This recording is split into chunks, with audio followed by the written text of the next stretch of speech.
आज लोकसभा के अंदर चरणजीत सिंह चन्नी एक बार फिर अमृतपाल के कांग्रेस समर्थन में आती नजर आई, क्योंकि जालंधर से जो सांसद है कांग्रेस के चरणजीत सिंह चन्नी वो लगातार समर्थन में बयान देने लगे अमृतपाल के और कहा कि उसे एनएसए के तहत जबरदस्ती जेल में डाला गया है, जिसके बाद केंद्रीय मंत्री रवनीत सिंह बिट्टू ने जबरदस्त तरीके से इसका जवाब दिया, सवाल खड़े किए और ये बहस का माहौल खड़ा हो गया। गर्मा गर्मी संसद के अंदर हुई। अमृतपाल जिस पर खालिस्तानी समर्थक होने का आरोप है, जिसने अराजकता पंजाब में फैलाई थी, उसके समर्थन में कांग्रेस खड़ी नजर आ रही है। चरणजीत सिंह चन्नी के बोल ऐसे ही लग रहे थे जिस पर रवनीत सिंह बिट्टू नाराज होते दिखाई दिए।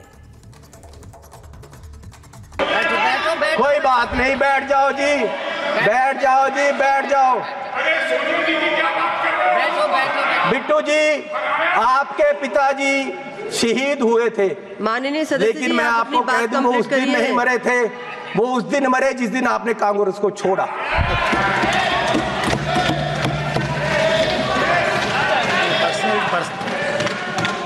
आज देश माननीय राहुल गांधी जी की तरफ देख रहा है। मैं आग्रह कर रही हूँ, माननीय चेयरमैन जी, आप वो मुझे तंग कर रहे हैं जी, उनको बोलो बैठे, इनको बुलाइए। वो पंजाब से आए तो इसका मतलब ये नहीं कि मुझे तंग करते रहे। माननीय सदस्य सुनील माननीय चेयरमैन जी, मैं आपसे निवेदन करना चाहता हूँ कि आपने मेरा नाम लिया। मेरे दादाजी सरदार बेअंत सिंह जी, उन्होंने कुर्बानी देश के लिए दी, कांग्रेस के लिए नहीं दी, देश के लिए दी। और ये इस चन्नी की बैठो। ये अपनी जायदाद पूछे इनको, ये आप गरीबी की बात कर रहे हैं। अगर सारे पंजाब से सबसे अमीर आदमी ये ना हो और सबसे करप्ट ना हो, मैं अपना नाम बदल दूंगा। हजारों करोड़ का मालिक ये चरणजीत चन्नी है। और ये गोरा किसको कह रहे हैं? माननीय सदस्य सोनिया गांधी जी, वो कहाँ के हैं ये पहले बताएं भाई। सोनिया गांधी जी कहाँ के हैं? ये सबसे मीटू में, ये सारे केसों में ये सबसे करप्ट है।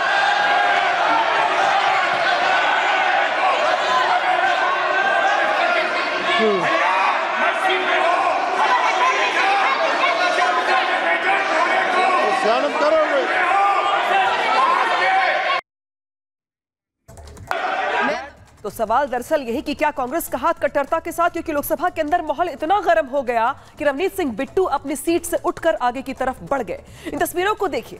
कांग्रेस के सांसद चरणजीत सिंह चन्नी ने खालिस्तानी समर्थक अमृतपाल का समर्थन किया है, तो केंद्रीय मंत्री राज्य मंत्री जो है नवनीत सिंह बिट्टू वो भड़क गए और पहले दोनों के बीच तीखी बहस हुई। फिर बिट्टू अपनी सीट से खड़े होकर आगे बढ़े, वहीं कांग्रेस सांसद भी अपनी सीट छोड़कर हंगामा करते दिखाई दिए लगे और नारेबाजी जमकर होने लगी। तो देखिए किस तरीके से अमृतपाल के मुद्दे को लेकर किस तरीके से यहाँ पर रवनीत सिंह बिट्टू और चरणजीत सिंह चन्नी के बीच तीखी बहस हुई। अमृतपाल को लेकर चन्नी ने कहा कि दरअसल एनएसए जो यहाँ पे लगाया गया उसके सबूत पेश किए जाए, तो रवनीत सिंह बिट्टू ने कहा कि दरअसल कांग्रेस का जो चेहरा असली वो यही है जहाँ पे खालिस्तानी के समर्थन में जो कांग्रेस के सांसद है नारेबाजी करते हैं, हंगामा करते हैं। तो देखिए लोकसभा के अंदर चरणजीत सिंह चन्नी हो चाहे रवनीत सिंह बिट्टू हो, दोनों के बीच तीखी बहस हुई। चन्नी जो है यहाँ पे हंगामा करते दिखाई दे, रवनीत सिंह बिट्टू जो है वो अपनी सीट से थोड़ा आगे बढ़ गए। चरणजीत सिंह चन्नी पर गिरिराज सिंह की बात करते हैं, सामने आया और कहा गया दरअसल कि कांग्रेस का हाथ खालिस्तानियों के साथ। चरणजीत सिंह के बयान की समरूपता पे हमला है ये। गिरिराज सिंह ने साफ साफ यहाँ पे बयान दिया और दरअसल ये कहा है कि कांग्रेस का हाथ खालिस्तानियों के साथ है। देश की संप्रभुता के साथ ये बड़ा सवाल खड़ा हो रहा है, क्योंकि कांग्रेस के सांसद लगातार ऐसे बयान देते रहे हैं। सभा की मौजूद है गिरिराज जी, चरणजीत सिंह चन्नी ने जिस तरह से बयान दिया है खालिस्तानी सिंपैथाइजर अमृतपाल को छोड़ दिया जाए, वो तो ये तक कह रहे हैं कि एनएसए गलत तरीके से लगाई गई है। आज सदन के अंदर जिस ढंग से चरणजीत सिंह चन्नी ने खालिस्तानियों का समर्थन किया, जो खालिस्तानी इंदिरा गांधी की हत्या की, आज पूर्व मुख्यमंत्री चरणजीत सिंह चन्नी ने खालिस्तानी का समर्थन, यानी कांग्रेस का हाथ खालिस्तानियों के साथ, ये भारत की संप्रभुता पर हमला है सदन के अंदर। आप मानते हैं कि दोबारा से माहौल खराब करने की कोशिश ये लोग कर रहे हैं पंजाब में? गिरिराज जी, आप चाहते हैं कि लोग खालिस्तान सपोर्टर अभी भी हैं? मैं तो यही कांग्रेस से पूछना चाहता हूं, क्या कांग्रेस खालिस्तानियों के साथ है? कारगिल वॉर मेमोरियल पर हम मौजूद हैं और यहाँ से आपको दिखाते हैं कारगिल वॉर मेमोरियल के बिल्कुल पीछे है वो तोलोलिंग पहाड़ी। पूरी खड़ी चढ़ाई थी और लगातार गोलियां बरसाई जा रही थी। सभी सैनिक शहीद हो जाते हैं। कमांडर दिगेंदर सिंह, जिन्हें कोबरा के नाम से भी जाना जाता है, पीछे के रास्ते से वो जाते हैं। 14 घंटे की चढ़ाई के बाद और वहाँ पर तिरंगा झंडा फहरा दिया जाता है।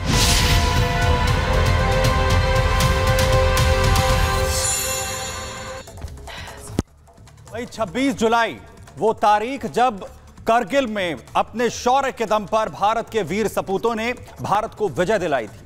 अब 25 साल इस शौर्य के पूरे हो रहे हैं और खास तस्वीरें हम आपको दिखा रहे हैं इस शौर्य की। इस शौर्य गाथा की ये 5 तस्वीरें आप देखिए जहां पर विजय के 25 साल पूरे हो रहे हैं। वीर योद्धाओं के जो संवाद है, द्रास में एक महासमारोह का आयोजन हो रहा है। शहीदों के सम्मान में प्रधानमंत्री नरेंद्र मोदी कार्यक्रम में इसमें शामिल होंगे और शहीदों को श्रद्धांजलि यहां पर दी जाएगी।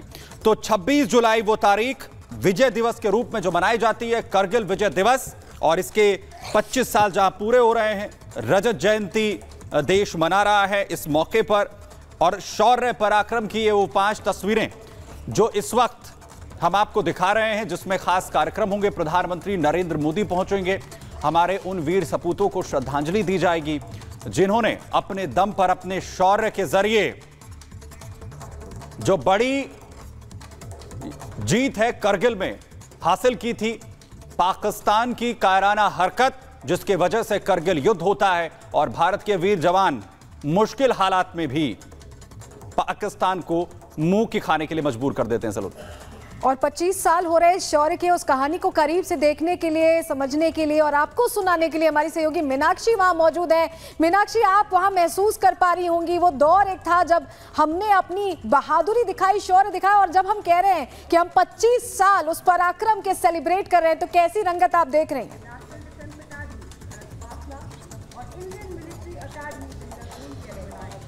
बिल्कुल, यहाँ पर सलोनी अगर आप खड़े होंगी तो आपके रोंगटे भी खड़े हो जाएंगे।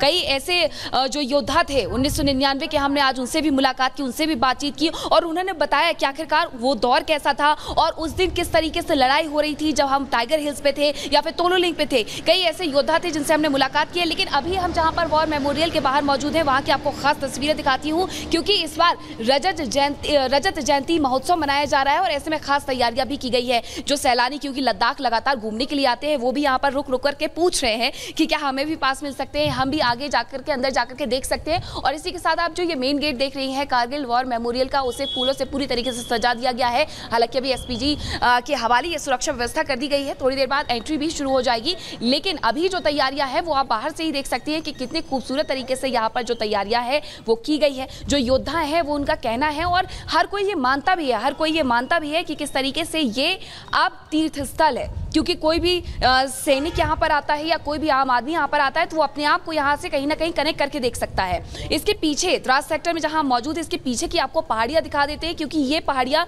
बेहद अहम हो जाती हैं। जब युद्ध हुआ 1999 का, तो 3 मई 1999 वो तारीख थी जब से कब्जा करना शुरू किया गया था पाकिस्तान के घुसपैठियों के द्वारा, पाकिस्तान की सीमा के द्वारा। 8 मई को जिस तरीके से यहाँ पर जानकारी मिलती है और उसके बाद कई ऑपरेशन चलाए जाते हैं। अभी तस्वीरों में आप जो हिल देख रहे हैं वो तोलोलिंग पीक पॉइंट है और यहाँ पर आपको जानकारी हो गई कि किस तरीके से यहाँ 3 टुकड़ियां भेजी गई थी, जिसमें एक यूनिट में 18 जवान थे, दूसरी यूनिट में 22 जवान थे, तीसरी यूनिट में 28 जवान थे। लेकिन सभी वीरगति को प्राप्त होते हैं और उसके बाद कमांडर दिगेंद्र सिंह हाथ उठाते हैं और कहते हैं कि तिरंगा फहराएंगे। 14 घंटे की खड़ी चढ़ाई चढ़ते हैं और यहाँ पर तिरंगा फहराते हैं।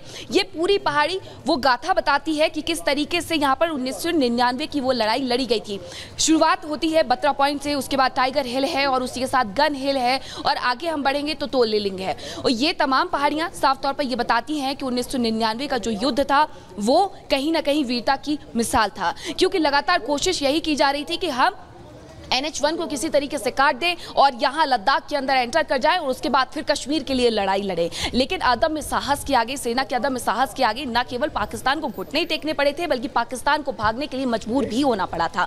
आगे की और भी अगर हमें तस्वीरें दिखाने की कोशिश करूँ तो यहाँ पर कुछ और तैयारियां भी इस बार खास की गई हैं। विजय पथ बनाया गया है, इसी के साथ वीर भूमि बनाई गई है और वीर भूमि में तो बाकायदा शिलाएं लगाई गई हैं और उन शिलाओं पर नाम अंकित किए गए हैं उन तमाम वीर जवानों के, वीर सपूतों के, जिन्होंने अपना सर्वोच्च बलिदान दिया दिया था। और इसी के साथ अंदर अमर ज्योति को लेकर के भी खास तैयारियां की गई हैं। शाम 7 बजे यहाँ पर खास प्रोग्राम किया जाएगा शौर्य गाथा के नाम से। यहाँ कई ऐसी जो मूर्तियां हैं वो लगाई गई हैं, फिर चाहे वो मनोज पांडे, जनरल मनोज पांडे की हो या फिर कैप्टन बत्रा की रही हो। और इसी के साथ वीर गति को प्राप्त करने वाले जो 500 से ज्यादा जवान थे उनकी पूरी एक गैलरी बनाई गई है। लोग यहाँ पर आ रहे हैं और कल तक यहाँ गैलरी देख भी पा रहे थे, लेकिन अब जब ये 25 साल पूरे हो रहे हैं, कार्यक्रम होने वाला है, प्रधानमंत्री नरेंद्र मोदी खुद इस कार्यक्रम में मौजूद रहने वाले हैं, तो एसपीजी के हवाले ये सुरक्षा व्यवस्था कर दी गई है। सुरक्षा के काफी कड़े इंतजाम किए गए हैं। आज हम आपके पास वापस आएंगे लेमेचन पॉइंट से। आपकी वो रिपोर्ट अब दर्शकों को दिखा देते हैं जहां से बाकायदा जो 1999 में युद्ध हुआ था वो पहाड़ियां नजर आती है। मीनाक्षी की रिपोर्ट पहले देखिए। 1999 में जिन पहाड़ियों की आड़ लेकर के पाकिस्तानी आर्मी ने घुसपैठ की थी वो पहाड़ियां ठीक मेरे पीछे है। आपको सबसे पहले बत्रा टॉप दिखा देते हैं और उसी से लगा हुआ है टाइगर हिल।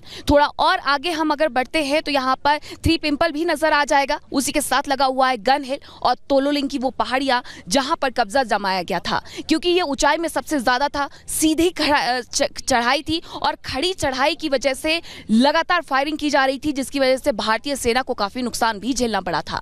हमारे 500 से ज्यादा सैनिक शहीद हुए थे, 1300 से ज्यादा सैनिक घायल हुए थे। लेकिन किस तरीके से जो वहां से गोलियां बरसाई जा रही थी उसका भारतीय सेना ने मुंहतोड़ जवाब दिया। एक पूरी रणनीति बनाई गई थी। रात के अंधेरे में ये चढ़ाई चढ़ी जाती थी ताकि किसी भी तरीके से दुश्मन को यह आभास ना हो कि भारतीय सेना मूवमेंट कर रही है। बिल्कुल नीचे द्रास शहर था, वो गांव था और इसी के साथ राष्ट्रीय राजमार्ग लगा हुआ था। वहां से सेना का जैसे ही मूवमेंट होता था तुरंत पाक आर्मी को इसकी भनक लग जाती थी और वापस से गोलियों की बौछार शुरू हो जाती थी। सबका नतीजा एक ही निकला कि 26 जुलाई 1999 को यह घोषित कर दिया जाता है कि भारत ने कारगिल के युद्ध को जीत लिया है और पाकिस्तानी आर्मी को न केवल खदेड़ा है बल्कि मुंहतोड़ जवाब भी दिया है।